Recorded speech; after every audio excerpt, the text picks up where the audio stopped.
அந்த பட்ஜெட்டை படிக்கும் போது பல பேருக்கு சந்தேகம், நாங்க டெல்லியிலே நாடாளுமன்றத்திலே இருக்கிறோமா அல்லது பீகார் உடைய ஆந்திராவுடைய சட்டமன்றங்களிலே ஒருவேளை நின்று கொண்டு அந்த பட்ஜெட்டை கேட்டுக்கொண்டிருக்கிறோமா என்று தெரியாத அளவிற்கு தமிழ்நாட்டை பத்தி சிந்திக்கவும் இல்லை, நமக்கான ஒரு ரூபா வரல. தமிழ்நாட்டுக்கு வந்து நான் தமிழ்னா பொருட்களையே நான் தமிழ் பேசணும் இது அதுன்னாரு. ஆனா பட்ஜெட் எழுதும் போது தமிழ்நாட்டு பேரே அவங்களுக்கு ஞாபகம் வரவில்லை.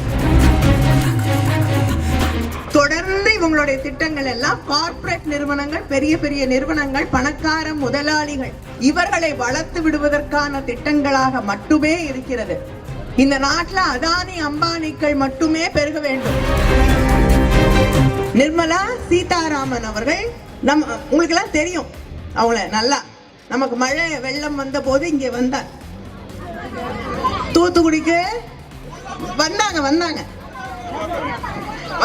வந்து இங்க இருக்கக்கூடிய நம்ம கலெக்டரேட்ல தான் உட்கார்ந்து எல்லார்கிட்டையும் இங்க என்ன நடந்தது, மழை வந்ததை பத்தி எல்லாம் கேட்டுட்டு அப்புறம் நம்ம நிதி அமைச்சரை அழைத்து கொண்டு எல்லா இடங்களுக்கும் சென்று பார்வையிட்டு விட்டு முக்கியமான ஒரு கருத்தை சொன்னார்கள்.